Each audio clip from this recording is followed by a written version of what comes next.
controlar a inflação, a estabilidade monetária, enfim, o controle da inflação não é tudo. Mas tudo sem o controle da inflação não é nada.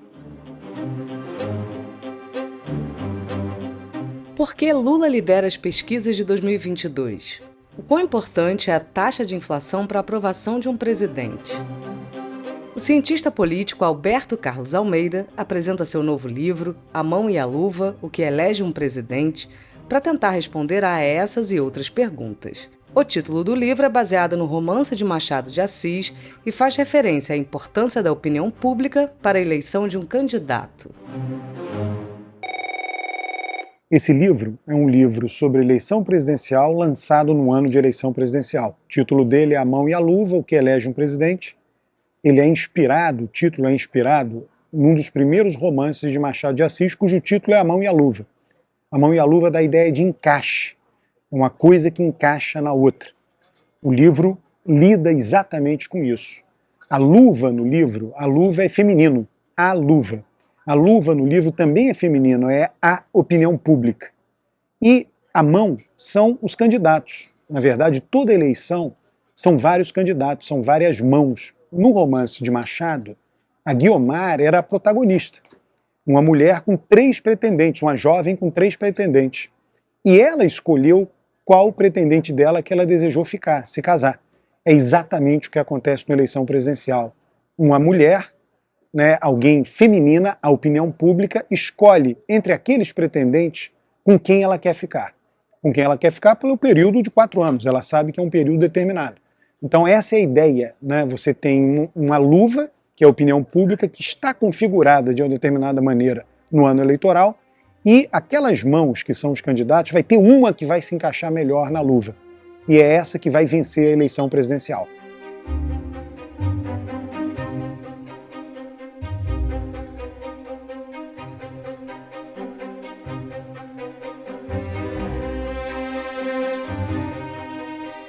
O livro é um livro de opinião pública, portanto, e o que é o mais importante? Em todo capítulo, o livro lida com todas as eleições presidenciais ocorridas no Brasil, de Collor até agora, inclusive essa de 2022, até a data que foi enviado para a editora.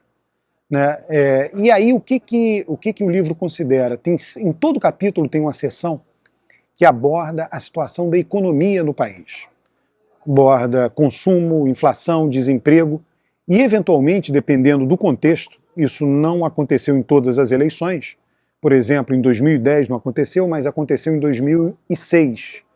Ele aborda escândalos de corrupção. Em 2006, o que as pessoas acreditavam que iria moldar a eleição foi o escândalo do Mensalão, ocorrido em 2005. O livro trata disso e mostra, com dados de opinião pública, por que não moldou o resultado eleitoral. Em 2010 não teve um escândalo de corrupção. Aí em 2018, sim, Lava Jato, foi um longo período de denúncias de corrupção. Então o livro trata disso. Existem acontecimentos no país, o principal é sempre o econômico, mas não só. Existem acontecimentos no país que criam uma situação política e econômica no país. Essa situação política e econômica do país condiciona a opinião pública, e a opinião pública, condicionada dessa maneira, escolhe aquele que ela deseja que governe o país. Quando a gente vai escrever um livro, eu tenho Thiago Garrido como coautor, então a gente vai lá, a gente tem alguma coisa para falar no livro. Sempre o autor que vai escrever tem alguma coisa para dizer para o seu público, para o seu futuro público. Mas quando você está escrevendo o livro, você aprende. E o meu principal aprendizado, e eu posso falar pelo Thiago também, porque a gente vem conversando muito sobre isso, é que a inflação é o principal elemento do bem-estar econômico. Tem um capítulo que nós escrevemos, o capítulo da eleição de 2014, em que há um subtítulo que a gente diz: controlar a inflação, a estabilidade monetária, enfim, o controle da inflação não é tudo. Mas tudo sem o controle da inflação não é nada, porque a inflação corrói o bem-estar da população. Então a inflação não só é importante no condicionamento do resultado eleitoral, mas a gente mostra isso no livro, ela é importante na sustentação, na opinião pública que aquele que está no cargo precisa. Como é que a gente mede a sustentação na opinião pública? Pela avaliação do presidente, a avaliação do governo do presidente, a avaliação ótimo, bom, regular, ruim, péssimo. Se a inflação sobe, a avaliação piora. Se a inflação é contida, a avaliação melhora. E isso é fundamental para governar.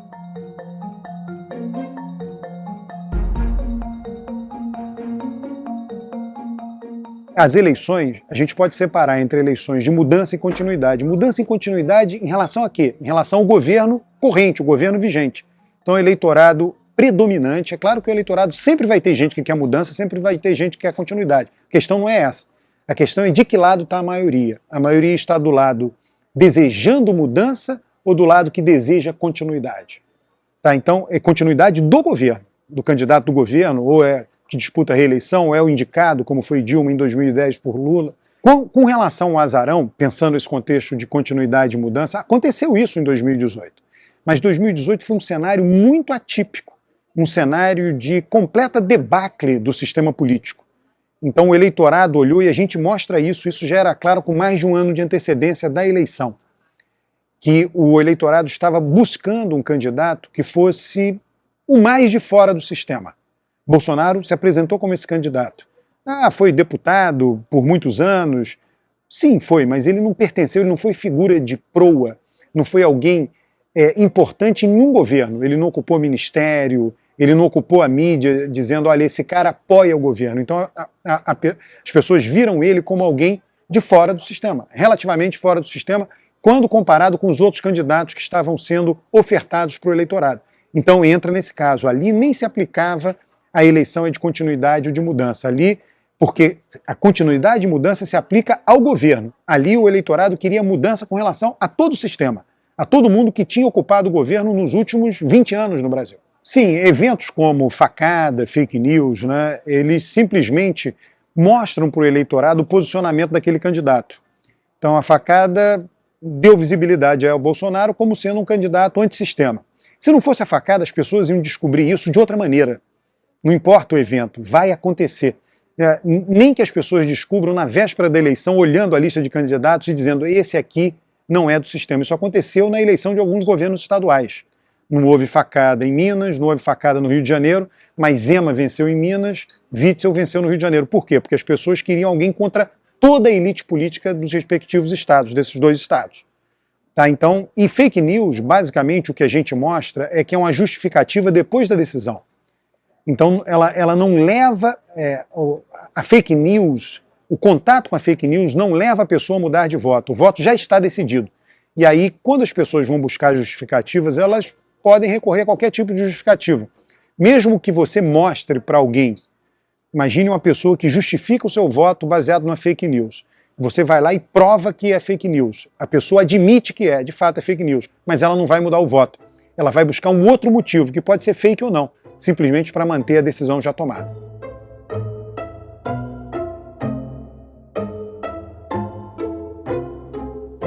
Enéas tinha um discurso muito semelhante ao que o Bolsonaro veio a ter muitos anos depois. Só que Enéas não foi nada do ponto de vista eleitoral nacional. Por quê? Por causa do contexto, por causa da luva.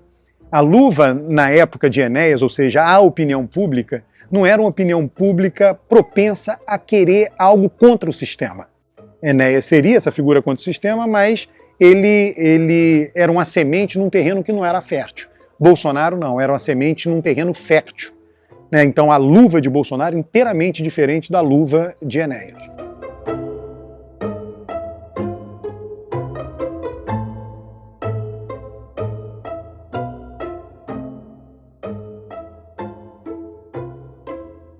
O livro tem um capítulo de abertura que explica o que o leitor irá encontrar. Depois tem um capítulo sobre cada eleição presidencial e ele termina com um capítulo dizendo para o leitor uma maneira dele ler as pesquisas que o ajude a entender o que vai acontecer e até mesmo prever o resultado eleitoral. E nesse último capítulo, a gente dá ênfase para a avaliação do governo. A avaliação do governo medida por qualquer empresa de pesquisa, qualquer instituto de pesquisa. A avaliação na escala tradicional que nós conhecemos no Brasil. Ótimo, bom, regular, ruim, péssimo. Existem várias regularidades que dizem respeito a isso.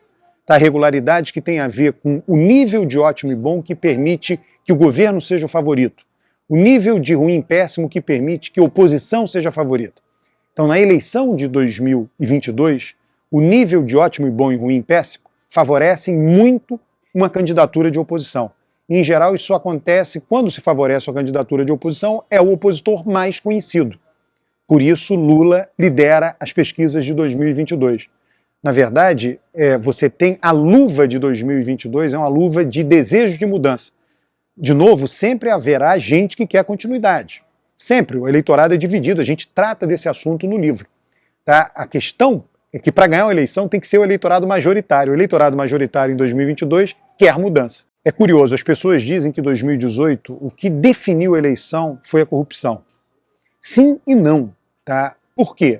Porque o discurso anticorrupção estava conectado com o discurso da economia.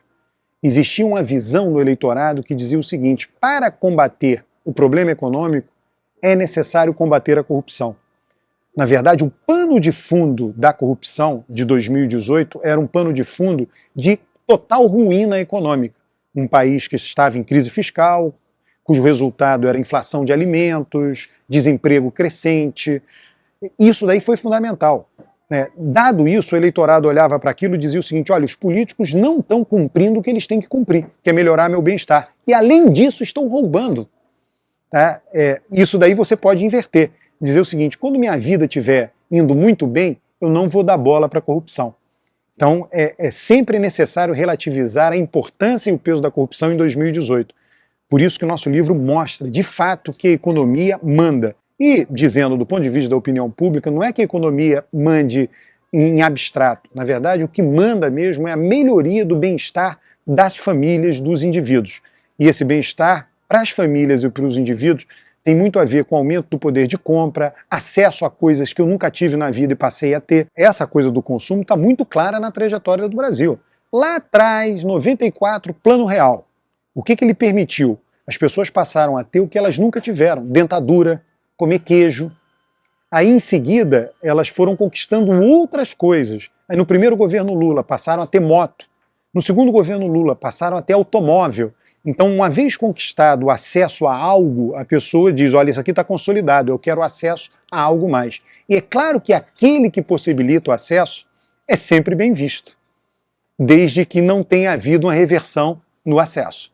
Então, os dois governos Lula foram governos de acesso crescente. Eles começaram com moto, esses governos, e terminaram com faculdade automóvel. Então as pessoas foram consolidando coisas que elas nunca tiveram. Ter aparelho celular, enfim. E aí a memória relacionada a Lula é sim uma memória positiva.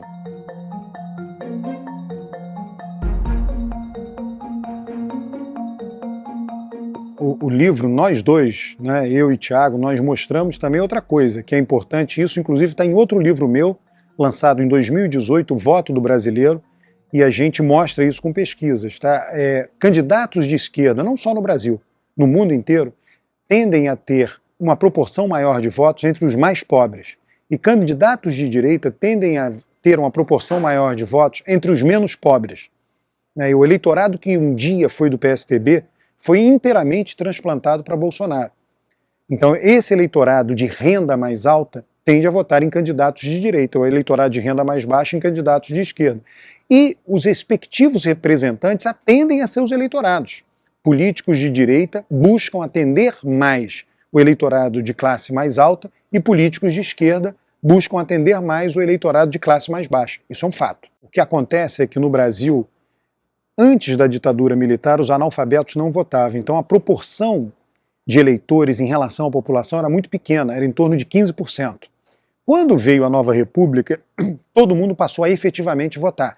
Então a proporção de eleitores face à população pulou para 50%. Então quando nós temos que avaliar o poder ou não do voto mais pobre no Brasil, a gente tem que avaliar, na verdade, a partir de Collor. E Collor representava essa aspiração do pobre de melhorar de vida. A gente mostra isso no livro. Como? Controlando a inflação. Fernando Henrique efetivamente controlou com o Plano Real em 1994. E aí aumentou o consumo popular e os pobres disseram: eu vou com ele.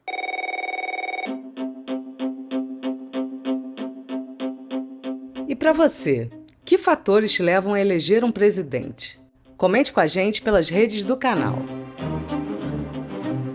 Matéria Bruta é o podcast do canal Curta com episódios quinzenais dedicado às artes e à filosofia. Entrevista por Eduardo Fradkin, edição de Juliana Zalfa, assessoria de Francis Carnaúba e Gabriel Reis e voz de Flávia Mano. Para não perder nada por aqui, se liga na dica. Siga o podcast do Matéria Bruta no Spotify ou na Amazon, se inscreva no Google Podcasts ou no Castbox, ou assine no Apple Podcasts. Eu fico por aqui e até a próxima.